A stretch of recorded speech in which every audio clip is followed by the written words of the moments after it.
Imagine waking up to discover that we are not entering a crisis. We are entering a rupture. Central banks are quietly warning that the world may be approaching a point of no return, and almost no one is prepared.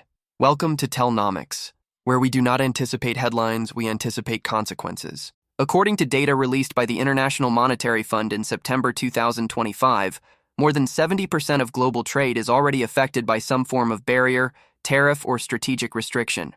That figure was below 20% just 10 years ago, which means the era of expanding globalization is over, and the world has officially entered an era of economic defense. But here's the question almost no one is asking. Who will ultimately pay the price? Because while governments wage silent offensives over semiconductors, batteries, and rare minerals, major corporations are already rewriting prices, logistics networks, and survival strategies. And every time an industry adjusts, the impact does not fall on presidents. It falls on consumers, jobs, and the cost of living. Are you prepared to live in a world where a single delayed cargo ship could trigger price shocks on everything from cars to medicine? There are now clear signs that this pressure is no longer theoretical. According to the World Trade Organization, the volume of formal trade disputes between nations has surged by 50% in just the past 12 months, the sharpest rise since 1999, the year of the Asian financial crisis. And the question no one seems willing to answer is obvious. If all of this is already exploding behind the scenes, why has the average citizen not yet understood what is coming? Because the real turning point has just occurred.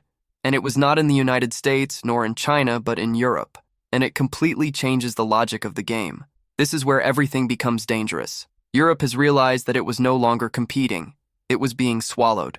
The Dutch government was the first to react with something unthinkable just months ago. It seized direct control of a Chinese-owned semiconductor manufacturer without prior notice, invoking emergency national security legislation.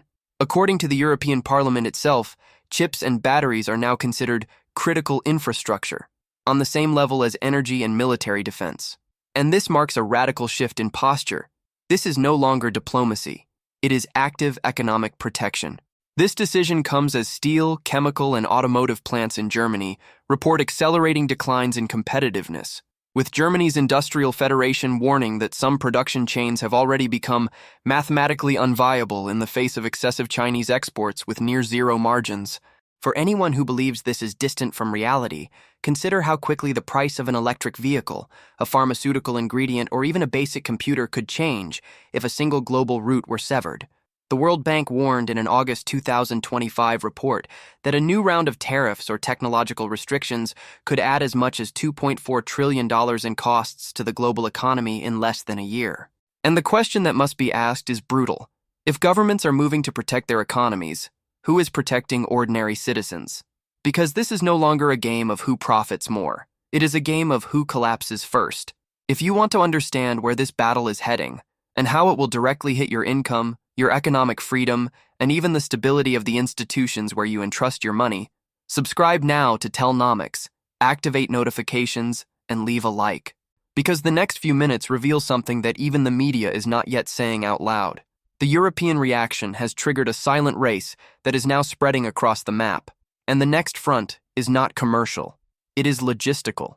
Strategic research centers in Washington have found evidence that Chinese exporters have begun rerouting goods through intermediary countries such as Vietnam and Malaysia, relabeling products to bypass tariffs imposed by the United States. The result: Vietnamese exports soared by more than 25% in a single year, a jump analysts at the Peterson Institute consider artificial. We are witnessing a global engineering effort to keep capital moving, even at the expense of systemic stability. But here is where the rupture becomes undeniable. China is not merely selling more. It is accepting to earn less, nearly nothing, simply to maintain dominance. The International Monetary Fund has confirmed that numerous Chinese firms are operating with profit margins close to zero. This is not a profit strategy. It is economic warfare. The question is inevitable. What happens when a nation with near infinite industrial scale chooses not to become richer, but to prevent you from growing? And this is no longer just a battle between governments. The ripple effect has already reached criminals, smugglers, investors, and banks. British police dismantled the largest iPhone smuggling operation in the United Kingdom's history, with 40,000 stolen devices being shipped to China. This means even organized crime is being reshaped by geopolitics. a clear warning that the next phase will not be visible. It will be underground, because no one is prepared for what comes next.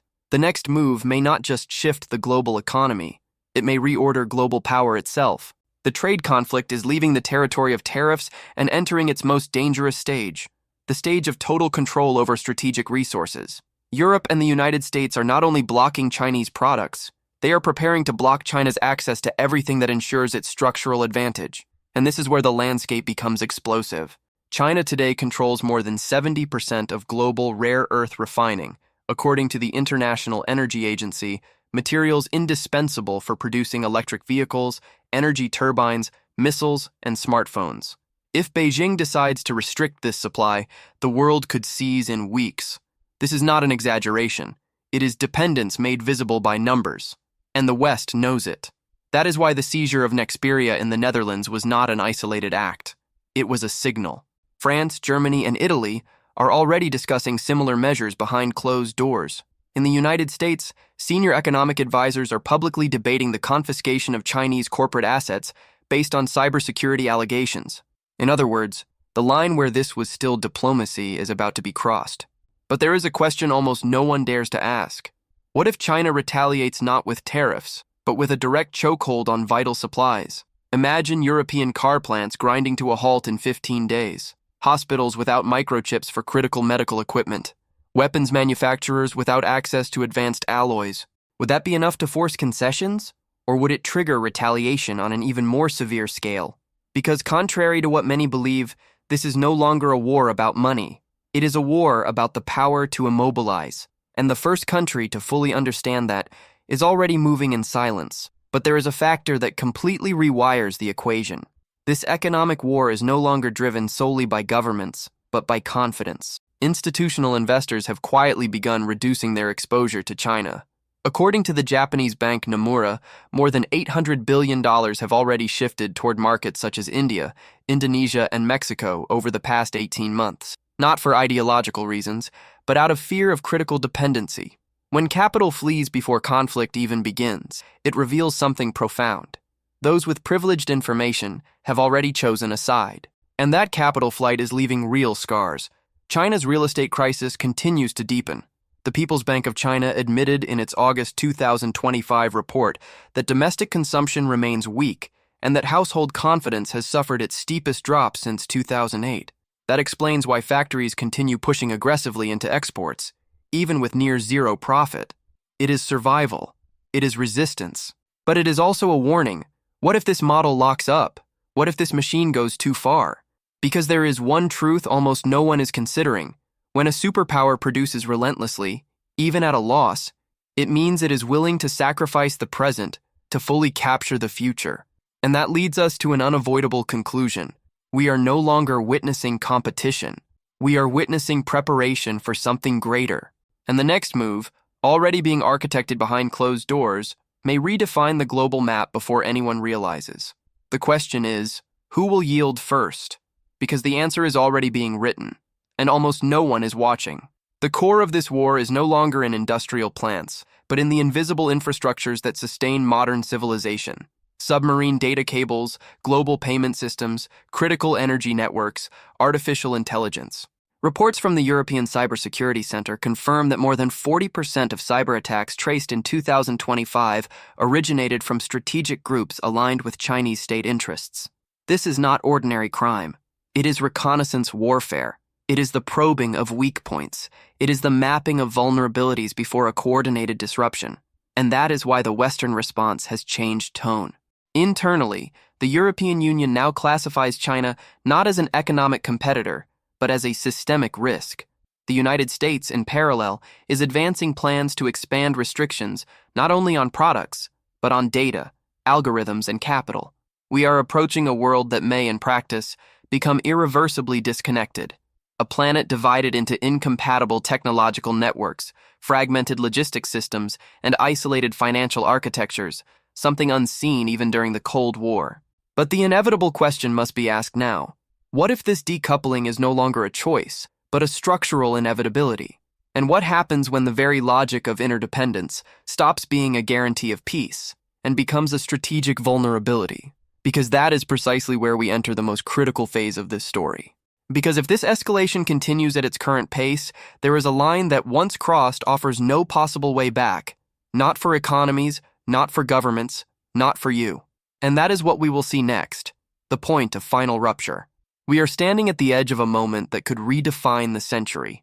The next decisions will not be merely about tariffs or technology, but about control of power by force. The International Energy Agency has officially warned that if China restricts access to rare earth minerals for just 30 days, industrial supply chains across Europe and the United States could shut down entirely. Not because of a lack of money, but because of a lack of access. This is the weapon that does not explode, but turns the world off. On the other side, Washington is prepared to retaliate with something equally extreme. Sources within the U.S. National Security Council confirm a package under consideration that would not only impose tariffs of up to 140% on Chinese goods, but also cut Chinese companies off from the Western financial system altogether.